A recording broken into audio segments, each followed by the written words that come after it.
말씀하세요. 그리고 마이크를 드렸는데 그분이 무슨 말씀을 하시냐면 제가 감동받았잖아요. 그날. 여러분 저한테 고맙습니다 오늘 하신 분 손 들어보세요. 없어요. 저는 옛날에 그 식당에 가서도 그런 일이 있었어요. 그 이제 일하시는 분이 물컵 같은 거를 이렇게 갖다 주시는데 실수로 좀 쏟았나 봐. 제 앞에 쏟은 거예요. 근데 그러면 어떻게 하면 되죠? 아유 미안합니다. 죄송합니다. 그럼 닦아드리면 되는 거예요. 그죠? 근데 그 말을 못하다. 그래서 제가 오히려 더 민망해서 아유 괜찮아요. 제가 닦을게요. 라고 했는데도 끝까지 그 말을 못해요. 근데 표정을 보니까 너무 미안한 거예요. 어떻게 해야 될 줄 몰라요. 근데 입에서 미안합니다. 죄송합니다라는 말이 안 튀어나와요. 왜 그럴까요? 안 해봐서. 안 해봐서요. 그분이 못나서가 아니에요. 여러분이 모자라거나 부족해서가 아니에요. 안 해봤을 뿐이에요. 그래서 우리는 이 사내진미 강의를 통해서 연습해보자라는 얘기예요. 여러분 다 할 수 있는 거고요. 다 가지고 계신 거예요. 근데 써먹질 않아서 연습을 안 해서 쉽게 나오지 않는 말들 우리 훈련해보자라는 취지로 제가 시작을 했죠. 그래서 미안합니다 했습니다. 강의 들으신 분들은 집에서 다들 해보셨을 것 같아요. 우리 미안한 거 많잖아요. 특히 남자분들은 미안한 거 많습니다. 제가 압니다. 저번에 미안합니다 했습니다. 그리고 나서 오늘 이제 해야 될 얘기가 있어요. 요거 여러분들 별거 아니다 그런 거 자주 하는데 라고 생각하는데 가만히 돌아보면 실제로 많이 안 하는 말이에요.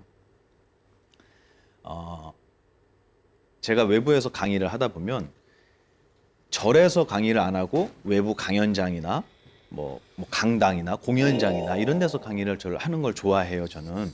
그리고 불자들이 아닌 분들 굉장히 어떤 분들은 그렇게 얘기하더라고요. 선생님 불자들이 아닌 그냥 불특정 다수를 와르르 모아놓고 앞에서 강의를 한다라고 하는 게 부담스럽지 않으시냐고 물어볼 때가 있어요. 그래서 왜 어떤 게 부담스러울 것 같아요? 라고 했더니 스님의 말씀을 불자들은 잘 이해를 하겠지만 종교가 없는 분들이나 다른 종교를 가지신 분들은 오해하거나 왜곡할 일이 있지 않겠느냐. 그래서 스님께서 곤란하실 만한 질문이나 그런 반응을 보일 수도 있지 않겠느냐라는 걸 걱정을 하시는 거예요. 근데 그렇지 않더라고요. 해보니까 훨씬 좋아하죠. 그리고 훨씬 객관적으로 이해하시는 모습도 많이 확인했어요. 그래서 저는 불자가 아닌, 절이 아닌 곳에서 강의하는 걸 좋아합니다. 그런데요, 옛날에 어떤 강연장에서 제가 강의를 할 때 오늘 이 주제를 얘기를 했어요. 우리가 정말 쉽게 할 수 있는 이 아주 가치 있는 단어인데도 잘 안 쓰는 단어가 있습니다 하고 제가 그날 얘기를 했어요. 그게 뭐였냐면요. 바로 이거예요.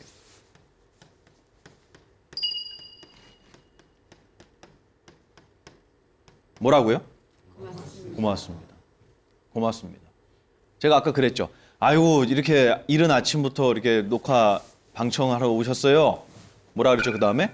고맙습니다. 들으셨죠? 네. 여러분 저한테 고맙습니다 오늘 하신 분 손 들어보세요. 없어요. 없어요. 안 해. 근데 되게 쉬울 것 같죠 이거. 근데 생각보다 어렵습니다. 남성분인데 연세가 한 60대 중반 그 정도 되셨어요. 그 강의가 끝나고 나서 차담을 했어요. 그 차담할 때도 한 100명 넘게 모여 있었어요. 그 자리에. 엄청나게 사람들이 바글바글 모여 있었는데 그 차담을 하는 자리에서 저는 항상 질문을 받습니다.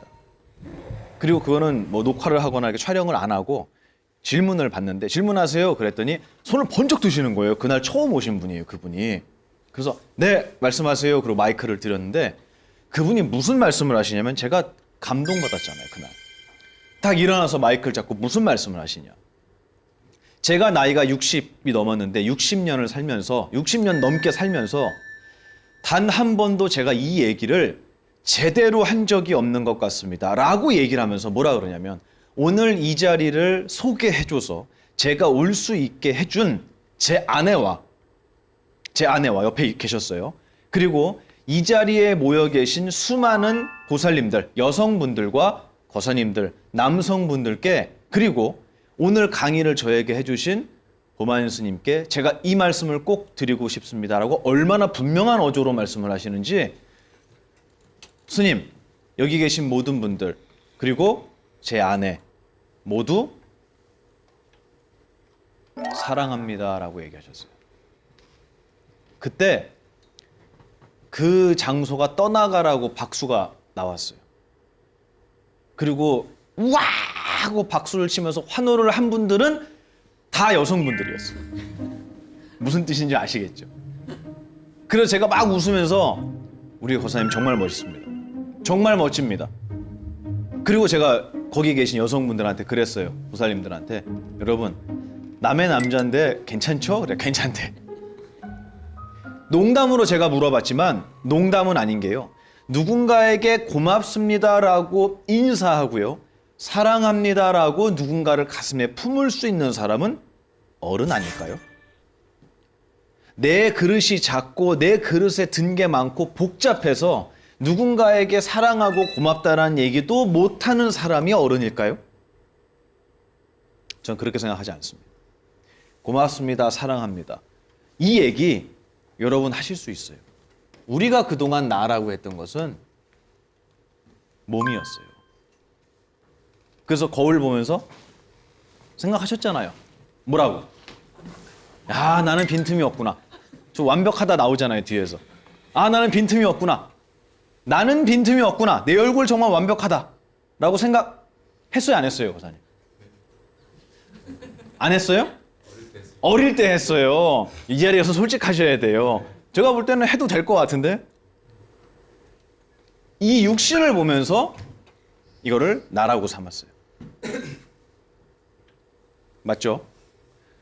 그리고 나서 두 번째로 나로 삼은 게 있어요. 그게 뭘까요? 그렇지. 이거예요. 근데 요 두 가지는요. 부처님께서 이 두 가지를 다 설명해 주셨어요. 결론은 뭐냐면 이 둘 다 나는 아니다. 이게 결론이에요. 이게 결론이라고. 대부분 사람들은 아 그래 몸은 내가 아니고 마음이 나야. 이렇게 얘기하시는 분 많아요. 근데 제가 오늘 그 얘기를 간단하게 드릴 거예요. 그렇지 않다라는 거예요. 뭐라고 증명을 하시냐면 아주 정말 다양한 각도에서 몸과 마음이 내가 아니라는 걸 설명하셨어요. 그러면 내가 아니라고 설명하는 이유는 뭘까요? 진짜 내가 따로 있다는 거예요. 거기에 대한 이야기를 하기 위해서 아니라고 설명을 하시는 거예요. 첫 번째로 몸은 왜 내가 아닌 줄 아세요? 우리 거사님 대답해 보실래요? 몸이 나라고 믿어요? 저는 이때까지 믿고 있었죠. 그래서 저게 정답이에요. 그죠? 근데 내가 아니라고 하니까 이상하죠. 그죠? 네, 왜 몸이 내가 아니라 그럴까요? 그렇죠. 알면 여기 안 앉아 있고 여기 서 있겠죠. 제가 그 얘기를 해드리려고 해요. 이건 제 얘기가 아니라 불교에서 부처님께서 증명을 해 나가시는 거예요. 이게 뭐냐면 간단히 말씀드리면 아침에 밥 드시고 오셨어요? 안 먹었어요? 드시고 오신 분 손 들어보세요. 네, 뭐 드셨습니까? 밥하고 청국장. 아, 좋아요. 밥하고 청국장. 아, 청국장. 나물. 김? 네. 아니 포식을 하고 오셨네요, 아침부터? 네. 네. 또요? 또? 그렇게 먹었어요. 아, 이렇게 드셨어요? 아, 좋아요. 아, 훌륭한 아침 밥상이었어요. 그렇죠. 밥 먹고, 청국장 먹고, 나물 먹고, 김 먹고, 고등어 먹고, 멸치 먹고, 막 이랬죠. 그죠? 네. 이런 것들 중에 내가 있습니까? 없죠? 누가 청국장을 보고 나라 그래요? 여기에는 내가 없어요. 그런데 내가 아닌 것들을 다 입을 통해서 씹어 삼켜서 여기에 붙으면 이거 뭐라 그랬다고요? 이 얘기를 해주시죠.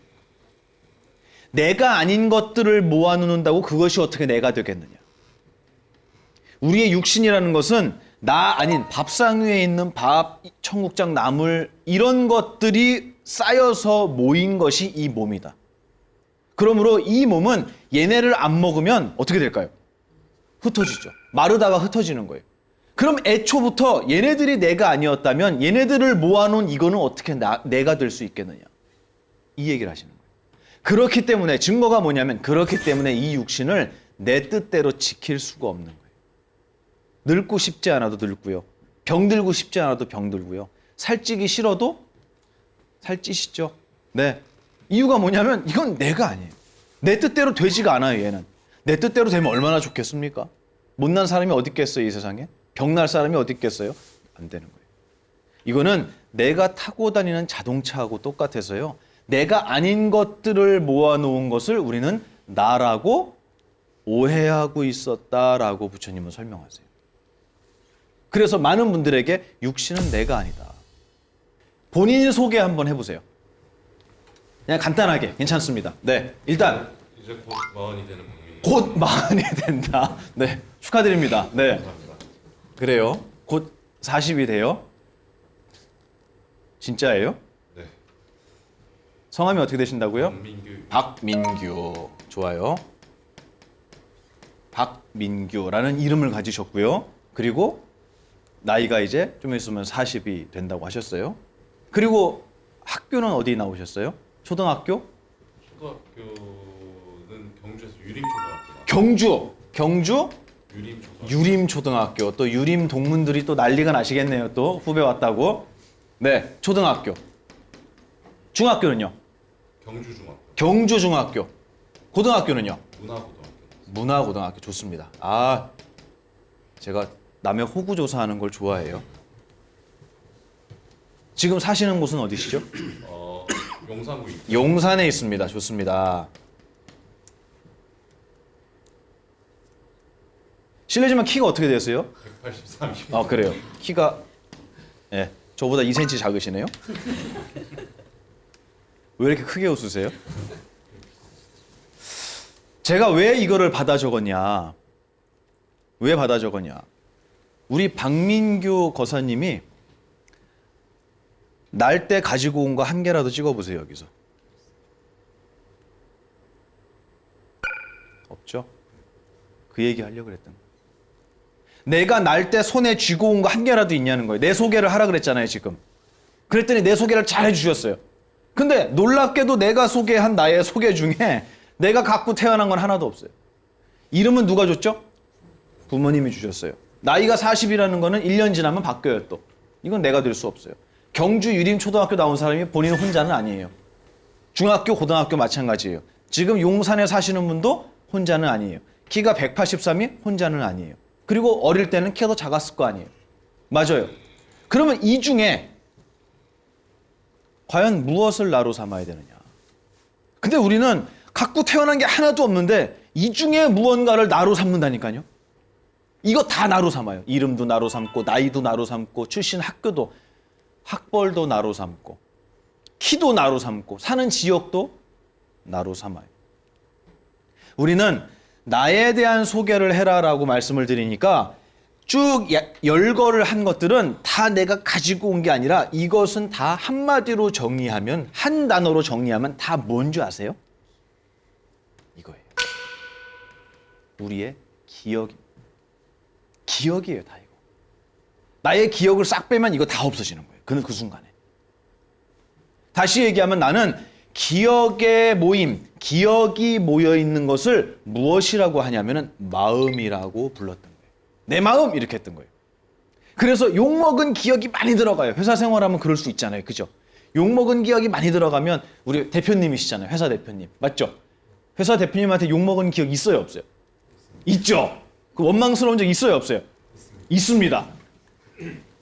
잘 들으셨죠, 대표님? 네, 잘 좀 챙겨주세요. 속상하고 욕먹고 힘들었던 기억이 막 들어가잖아요? 그러면 어떤 마음이 만들어지죠? 슬픈 마음이 만들어지고 미운 마음이 만들어지는 거예요. 다시 얘기해서 이거를 제가 이렇게 항상 표현해요. 이 그릇이에요. 그릇에 여기에 쓰레기 넣으면 어떻게 될까요? 이름 뭐예요? 쓰레기통. 여기 이름표가 붙는 거예요. 쓰레기통이라고. 여기다 쌀 넣었어요. 그럼 뭐예요? 쌀독이. 쌀독으로 바뀌었어요. 여기다 보석 넣었으면 보석함. 음식물 쓰레기 넣으면 음스통. 음식물 쓰레기통 아니에요. 제가 그렇게 얘기했더니 스님, 참 음스통입니다. 이렇게 얘기해요. 다시 얘기하면 이 그릇의 이름은 누가 결정하는 거죠? 무엇이 결정하는 거죠? 그렇지. 안에 무엇을 담느냐가 이 그릇의 이름을 만듭니다. 이게 뭐냐면 이 그릇이 여러분의 마음이에요. 그리고 이 안에 담기는 내용물 있죠? 그게 뭐냐면 여러분의 기억이에요. 밥을 먹으면 뭐가 만들어졌죠? 그렇지, 그렇지. 육신이 만들어지는 거예요. 이거를 멋있게 표현한 거예요. 불교에서. 밥을 먹으면은 몸이 공양되는 거예요. 만들어지는 거예요. 그걸 공양이라고 한 거예요. 이해가 되셨죠? 그렇죠. 나라고 하는 하나의 존재가 만들어지는 것은 내 주변에 있는 수도 없는 존재들이 나를 공양시켜 준 거예요. 그래서 공양을 올린 모든 분들에게 감사하셔야 돼요. 감사합니다. 고맙습니다.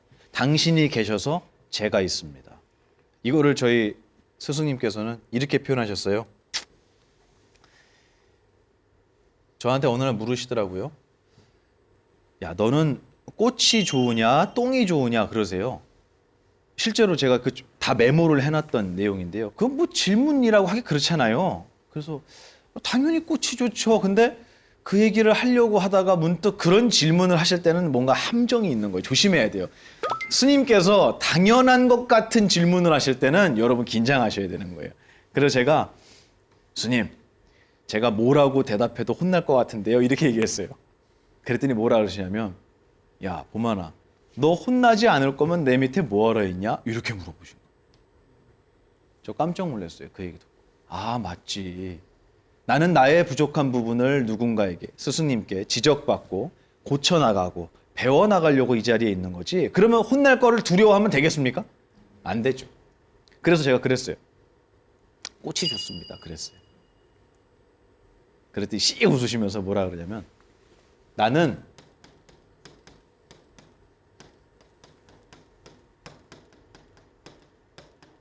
볼 수 있다라는 게 더 좋아 그러시는 거예요. 나는 내 눈앞에 꽃이 보이든 똥이 보이든 그게 문제가 아니라 그거를 볼 수 있다라는 게 난 그게 더 행복해. 저한테 이걸 알려주시려고 했던 것 같아요.